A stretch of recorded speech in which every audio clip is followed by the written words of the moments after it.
Patjetër.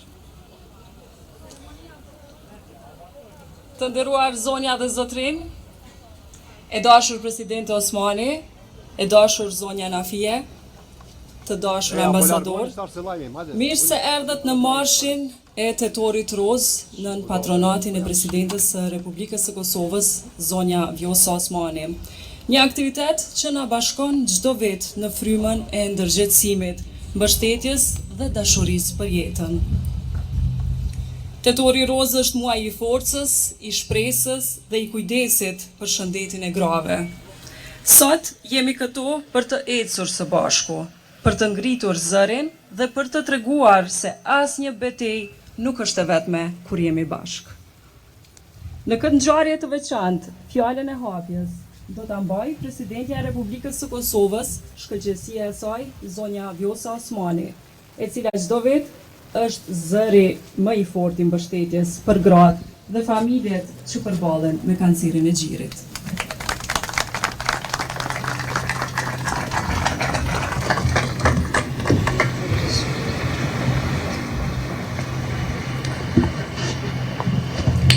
Shumë të dashura gra, të cilat keni kaluar apo po kaloni betejën tuaj me kancerin e gjirit, i nderuar kryetar i kuvendit, Zoti Basha, i nderuara nënkryetare, të nderuar përfaqësues të institucioneve, ambasador dhe përfaqësues të vendeve mike, të dashur mjek, infermier dhe punonjës të kujdesit shëndetësor, shumë e dashura zonja Nafie Latifi, motra e vëllezër. Tetori është muaji kur forca e grave vishet me ngjyrën e shpresës, me ngjyrën roz. Është muaji kur kujtojmë se çdo betejë e jetës mund të fitohet me dashuri, me kujdes dhe qëndresë.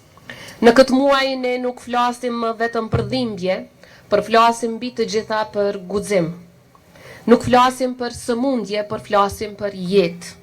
Sot jemi këtu për të nderuar kauzën dhe frymën. Frymën e grave që nuk u dorëzuan, që u përballën me frikën dhe e kthyen atë në forcë. Grave që edhe në momentet më të vështira frymëzuan shpresë për veten, për familjet e tyre dhe për të gjitha gratë e Kosovës. Dua të filloj duke shprehur mirënjohjen tonë të thellë për shoqatën jeta vita të udhëhequr nga zonja Nafie Latifi, për një punë të jashtëzakonshme që e kanë bërë për dekada të tëra, duke i dhënë zë grave anëkënd Kosovës dhe duke ngritur vetdijen dhe rrjedhimisht edhe forcën tonë përballë kësaj smundje. Dua po ashtu të shpreh mirënjohjen më të thellë për mjekët, infermierët dhe gjithë profesionistët shëndetësor që çdo ditë kujdesen me përkushtim për pacientët me kancer. Ju jeni mburoja e parë e shpresës së tyre, ndaj fal punës suaj të palodhur shumë gra sot janë histori suksesi.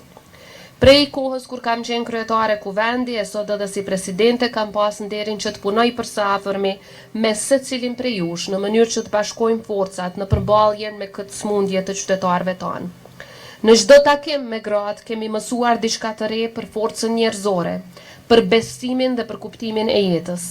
Prandaj si presidente kam konsideruar detyrim moral e institucional të mbështesim çdo nismë që sjell lehtësim dhe shpresë për to.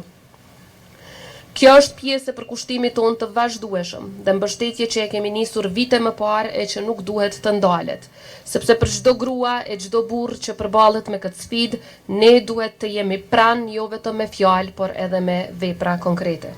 Sot më shumë se kur duhet ta ritheksojmë rëndësinë e diagnostifikimit të hershëm. Çdo kontroll, çdo ekzaminim i rregullt është një mundësi për jetë. Sa më herët që të ndodh diagnostifikimi, aq më e madhe është shpresa për jetë. Kjo është arsyeja pse sërish dua të inkurajoj secilën grua që mos të ketë frikë nga kontrolli. Sepse nuk është frika ajo që shpëton jetën, por kontrolli mund të shpëtojë jetën kur ai ndodh herët. E di që kjo rrugë nuk është e lehtë. Kjo sëmundje kërkon guxim, kërkon përballje, kërkon përkrahje nga të gjithë që i kemi përreth dhe kërkon shumë dashuri. Por dua të them sot me bindje të plotë, kanceri i gjirit nuk është fundi. Ai mund të jetë vetëm fillimi i një kapitulli shumë sfidues, por një kapitull që ju bën më të fortë dhe më të vetëdijshëm për jetën. Në çdo histori gruaja apo burri që ka kaluar betejën me kancer, ne shohim një shembull të jashtëzakonshëm të forcës njerëzore. Ato janë heroinat dhe heroinët e heshtur të shoqërisë sonë. Është detyre jona që zëri i tyre të dëgjohet, shembulli i tyre të nderohet dhe përpjekja e tyre të mbështetet çdo ditë. Të nderuar të pranishëm, Tetori i Roz nuk është vetëm një muaj për ndërgjegjësim, por një kujtesë për gjithë vitin, në mënyrë që asnjë grua të mos mbetet e vetme në këtë rrugtim. Le ta kthejmë kujdesin për shëndetin e të gjithë qytetarëve tonë në prioritet kombëtar. Le ta kthejmë dashurinë dhe solidaritetin në fuqi që shpëton jetë. Në fund dua t'ju them me zemër të gjitha grave që po luftojnë. Ju nuk jeni vetëm. Ju keni një vend të veçantë në zemrën e këtij vendi. Përderisa ka njerëz që kujdesen, institucione që mbështesin dhe shoqëri që bashkohet rreth kësaj kauze, ka shpresë, ka jetë dhe ka fitore. Prandaj në këtë tetor roz, le të jemi një zë, një zemër dhe një premtim. Se do të vazhdojmë të kujdesemi për veten, të diagnostifikojmë herët, të mbështesim çdo grua e çdo burr që përballet me këto smundje dhe të mos ndalemi kurrë derisa secila betejë me kancerin të kthehet në histori suksesi. Le të vishemi me ngjyrën e shpresës, rozën, jo vetëm në tetor, por edhe në ditë të tjera, sepse çdo ditë që jetojmë me dashuri, guxim dhe kujdes ndaj njëri tjetrit është një ditë e fituar. Zoti bekoft të gjitha gratë që luftojnë, të gjitha nënat, motrat dhe bijat tona. Ju faleminderit.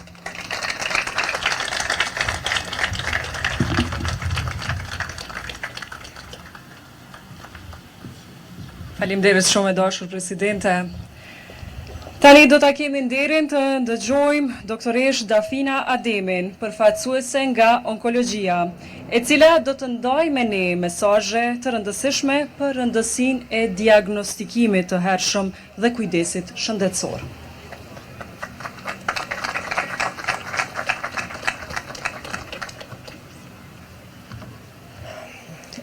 Nderuara presidente Dr. Vjosa Osmani Sadriu, nderuari zoti kryeparlamentar Basha, nderuara zonja Nafie Latifi Jeta Vita, të nderuar pjesëmarrës.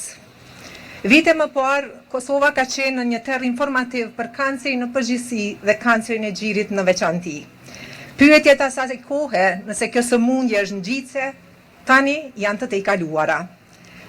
Pyetjet e tilla, mitet, keqkuptimet e kohës kanë vetëm një përgjigje: informacionin e saktë dhe të qartë.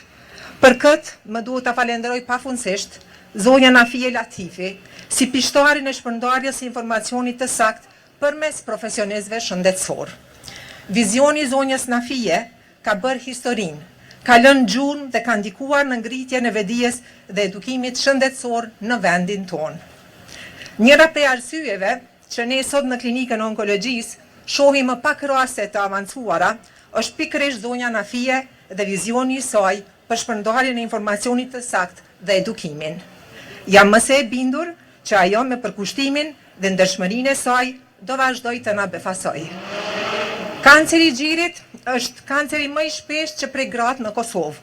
Deri në ditën që flasim, këtë vit në klinikën tonë janë regjistruar gjithsej 330 vajza, gra, si dhe 3 burra të prekur me kancer të gjirit. Mbjetesa e përgjithshme, më e mirë për këtë sëmundje arrihet atëherë kur kemi një menaxhim gjithëpërfshirës të saj. Ngritja e vedijes, edukimi shëndetësor, zbulimi i hershëm apo skriningu, diagnostikimi me kohë imazherik dhe patologjik, kirurgjia e gjirit, trajtimi specifik onkologjik, radioterapia, mbështetja psikologjike, mbështetja fizikale dhe kujdesi paliativ janë hallkat e menaxhimit gjithëpërfshirës të kancerit të gjirit. Tani, Kosova frymon rozë gjithandej. Ne mund të flasim për popullat më të vetëdijsuar për të njohur shenjat dhe simptomat e kancerit të gjirit, Flasim për më shumë aparatura diagnostike në dispozicion në sistemin publik, ultrazë, mamografi, mamograf mobil, rezonancë magnetike. Flasim për më shumë testime molekulare, për kirurgji me ruajtje të gjirit dhe procedurën Sentinel. Flasim për më shumë terapi të aprovuara, për aparaturat e fundit më të sofistikuara të radioterapis, si dhe për përkrahje psikologjike dhe fizikale. Por, a duhet të ndalemi me kaq? Sigurisht që jo, sepse gratë e këtij vendi meritojnë më shumë. Viteve në vijim, do duhet të vazhdonim me ngritjen e vedijes së popullatës, do duhet të kishim një kancer regjistër të mirëfillt, do duhet të flisnim për detektim të hershëm, realizimin e skriningut kombëtar për kancerin e gjirit, diagnostik edhe më të saktë të gjirit dhe testime gjenetike, për kirurgji akoma më pak agresive me ruajtje të gjirit. Do duhet të flisnim për furnizim të qëndrueshëm dhe të vazhdueshëm me barëra e jo për mungesë të tyre. Më shumë për krahje sociale për pacientet e prekura, veçanërisht mirëkuptim nga punëdhënësit për ruajtjen e vendeve të punës, për një kujdes paliativ të themeluar, të qëndrueshëm, integrues, gjithëpërfshirës dhe multidisciplinar, si dhe për tumor borde multidisciplinare për vendime përfundimtare për trajtimin e sëmundjeve kanceroze. Normal që e gjithë kjo nuk është e mundur pa përkrahje nga politikbërësit, vendimmarrësit, angazhimi i komunitetit, mediat dhe gjithë akterëve të tjerë. Nisur nga kjo, një falënderim i veçantë shkon për presidentin e vendit, Dr. Vjosa Osmani Sadriu, për përkrahjen e vazhdueshme për pacientët tonë. Me angazhimin tuaj, zonja presidente, jetën e pacientëve tonë e keni bërë më të lehtë. Tek profesionistët shëndetësor keni rritur besimin se rrugtimet shëndetësore janë rrugtimet të përbashkëta të gjithë neve. Gratë e prekura me kancer të gjirit na përkasin. Përballja me këtë sëmundje është përballja për të ardhmen. Për fund, të gjithë ne duhet ta dimë që shpresë ka. Gratë me kancer të gjirit po jetojnë më gjatë. Shkenca po përparon, andaj ky kancer në një të ardhme të afërt do të jetë plotësisht i shërueshëm. Ju faleminderit.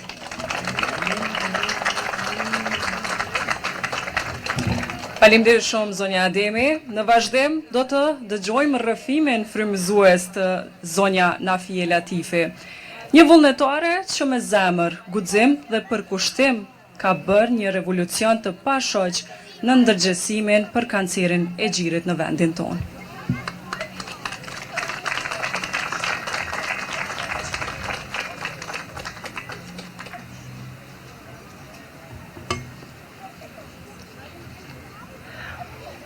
Përshëndetje. Të nderuar përfaqësues të institucioneve të vendit, e nderuara presidente Osmani, i nderuar kryetar i kuvendit Basha, nën kryetare Haxhiu, doktoresh Dafina, përfaqësues të zyrave diplomatike të KFOR-it dhe të gjithë ju të dashur zonja dhe zotëri. Ju përshëndes në emër të Qendrës Kosovare për luftimin e kancerit të gjirit, Jeta Vita, në këtë manifestim tradicional të 19-in me radhë. Sot në këtë muaj të shënuar të tetorit, muaj ndërkombëtar i luftimit të kancerit të gjirit, jemi mbledhur me qëllim të përbashkët, të nderojmë guximin e grave që përballen me këtë sëmundje dhe të riafirmojmë përkushtimin ton për një sistem më të drejtë dhe më të ndjeshëm, njerëzor dhe kujdes shëndetësor. Me respekt veçantë e falenderojmë presidentën Vjosa Osmani Sadriu për mbështetjen e vazhdueshme që u ka dhënë iniciativave tona, si dhe dhurimin për 4 vite të pakove onkologjike për gratë në nevojë, ndërsa si vjet ky numër shkoi në 640 pako. Kjo është dëshmi e solidaritetit të vërtet institucional dhe njerëzor, shembull që duhet na frymëzoj të gjithëve.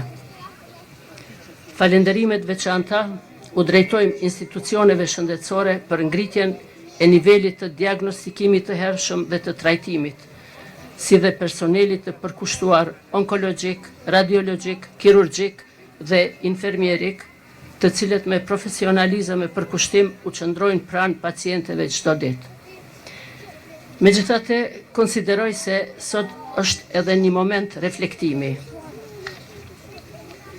sepse përkundër përparimeve që janë evidente, ende përballemi me mungesë të stafit të mesëm, me nevojë për më shumë hapësira trajtimi, për bara më të avancuara, si dhe mbi të gjitha për krijimin e një qendre për kujdes paliativ, ku pacientëve tanë do të ofrohej lehtësim i dhimbjeve dhe fund më i dinjitetshëm i jetës. Pa këtë shërbim jetik, shumë pacientë përballen me vuajtje të mëdha, duke lënë pas familjet e traumatizuara për gjithë jetën. Sot nuk mund të kaloj pa e shtruar edhe pyetjen themelore për të gjithë ne. A kemi vendosur vërtet pacientin në qendër të sistemit tonë shëndetësor? Apo bëjmë gjithçka që mundemi, apo ndoshta na mungon empatia, përgjegjësia dhe ndjeshmëria njerëzore që shpesh vlejnë më shumë se çdo terapi kirurgjike dhe me barna. Në këtë tort vetdijes dhe solidaritetit le ta ripërtrim zotimin ton për një sistem më të fortë, më të drejtë dhe më të kujdesshëm ndaj grave tona dhe gjithë popullatës. Sepse lufta kundër kancerit të xhirit nuk është vetëm betejë mjekësore, është betejë për jetën, për dinjitetin dhe për dashurinë njerëzore që na bashkon të gjithëve. Në fund, një falënderim për organizatorët, bashkëpunëtorët, donatorët e shumë që ofrojnë shërbime falas dhe ndihma të ndryshme që çdo herë shkojnë për pacientët tanë. E në veçanti falënderim për mediat që informojnë dhe ndërgjegjësojnë popullatën. Dhe mirënjohje për të gjithë ju, pjesëmarrës të këtij manifestimi, që për 19 vite me përkushtim e zemër e mbani gjallë këtë kauzë fisnike. Ky manifestim çdo vit mbahet në shenjë solidariteti me gratë që luftojnë me kancerin e xhirit, por edhe të atyre të cilat e kanë humbur këtë betejë. Por sot këtë manifestim ja dedikoj mbesës time, Ylka Berishës, 36 vjeçe, që ndroi jetë në 1 shtator. Ju falenderit shumë.